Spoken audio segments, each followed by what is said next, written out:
Okay people, today let's take a quick look at the Four Horsemen Big Bad Toy Store exclusive Stavros the Unwavering. Stavros?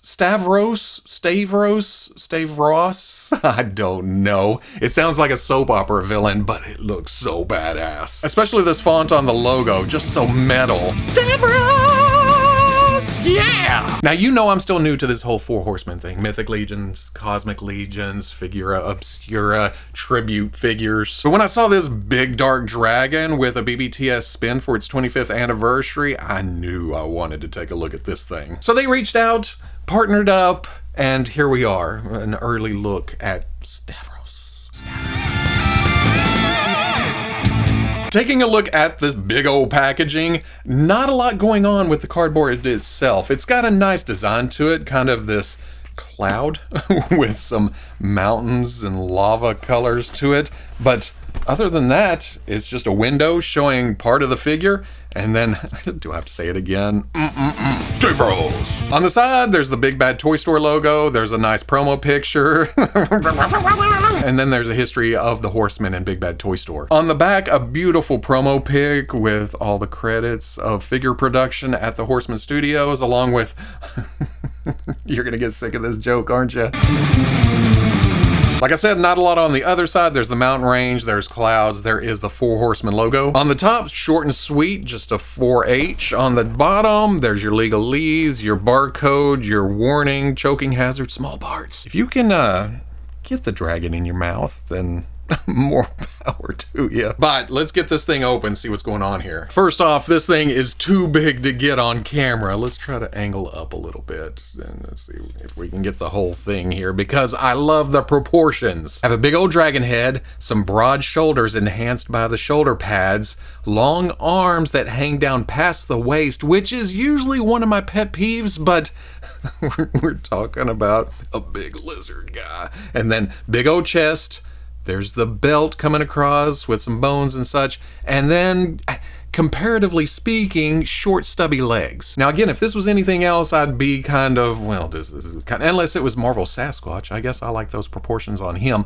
But because it's this guy just staring you down with that, oh, those, I know I talked about the logo several times, but this is also so metal, along with this. Look, that looks metal. And so does that with the shiny red, the armor look. Don't forget about the bracers. But yeah, that just completely works, along with it seeming a bit savage, ferocious, but with the armor and the tunic and everything hanging down, there's also a regal feel to it. Lord Stavros the Unwavering led his people to eternal peace, but only after a violent, bloody 1,000-year war. Next up, let's talk about this, because the color scheme is very Big Bad Toy Store. Again, this is a tribute for their 25th anniversary, the blacks, the reds. Then there's this logo, and I have a hard time seeing things like this, but finally I realized, oh, it's a B and a B and a T. So I thought, oh, it's Big Bad Toy Store, but I can't seem to find the S. I guess it could be here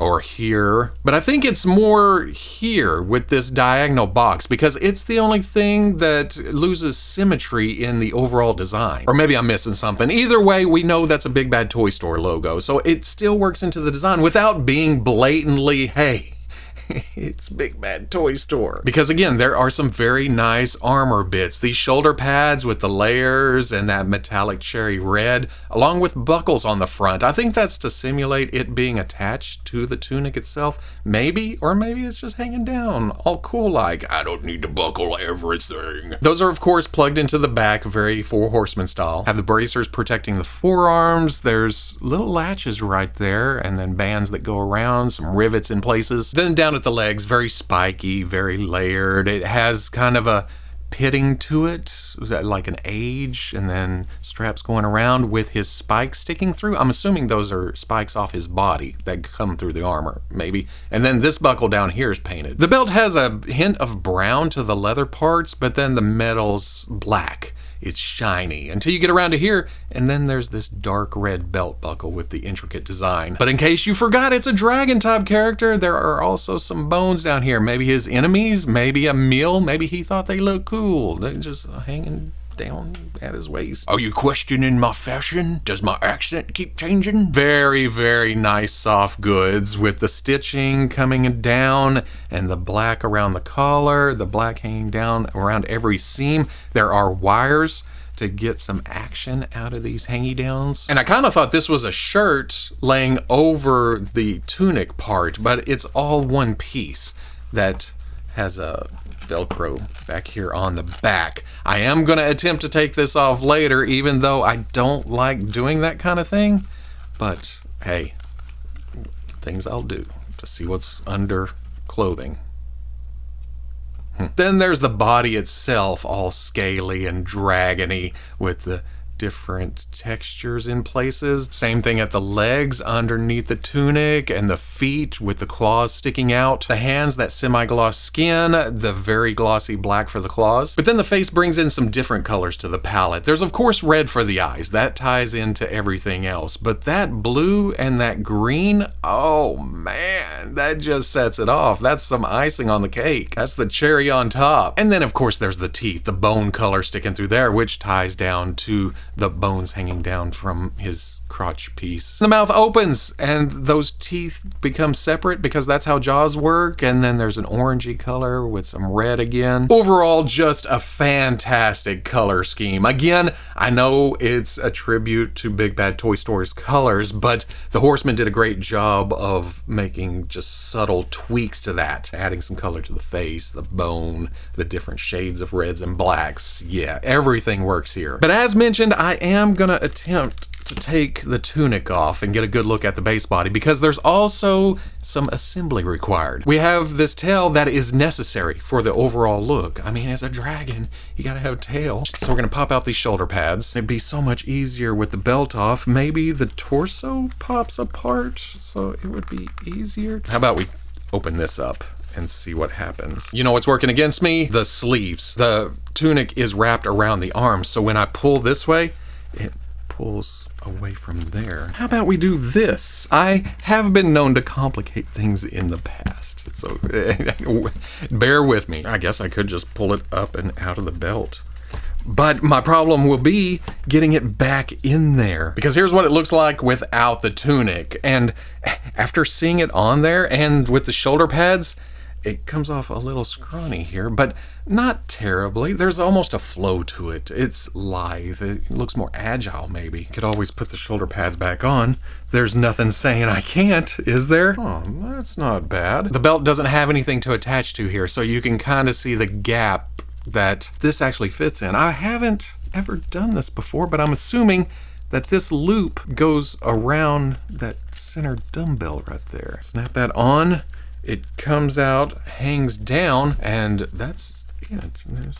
Oh wait, there is some articulation in the middle of it. It's really just a swing to that side or to the back, which, hey, okay, that works. Taking these off again. These were also included in the package, and I didn't know what they were for until I got those out. May need a little help with a pry bar, but yeah, okay, those pop out, and you can pop in replacement scale pieces so it doesn't look broken up. But I like the overall look with the shoulder pads and the tunic, so that's how I'm gonna leave it. Let's put the holy piece back in there and go over articulation while I have the tunic off. The jaw opens and closes. Where the skull meets the neck, there is a ball joint on the end and then a larger one going down. On the outside, there is this much, and then a little tilt and rotation. Then working the bigger ball gets you up more and down more, actually looking down really far, and then side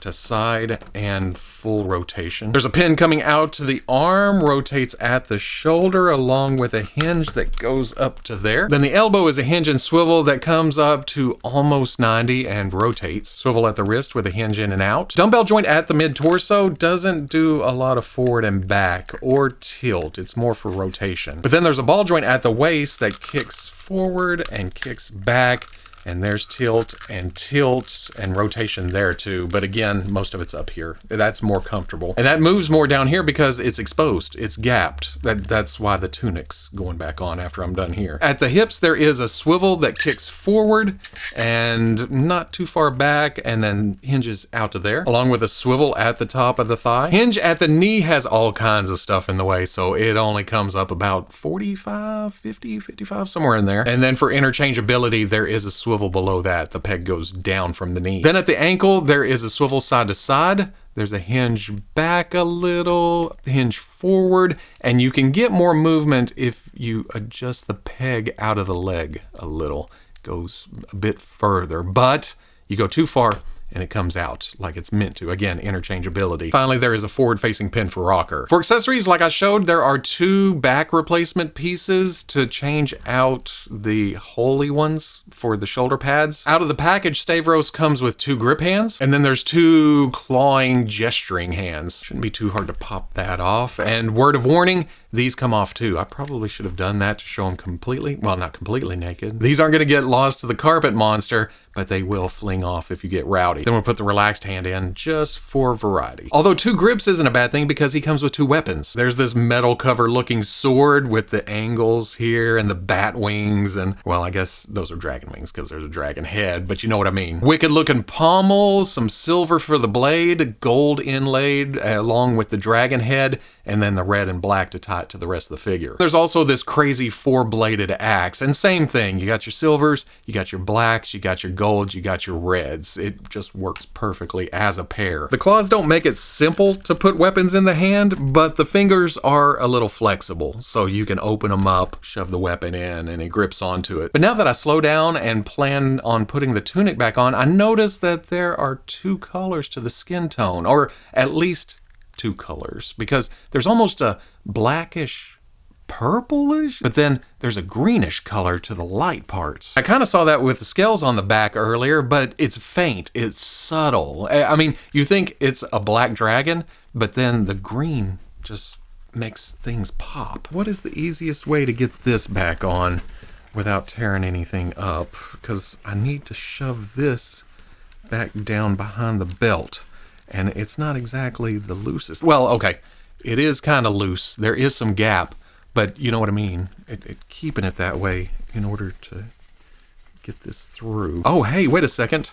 If you do this and this, you can take all 3 at the same time and put it through, kind of thread it in. And again, I think you can pop the torso apart, but after I laid all 3 out, there you go. It went through the belt.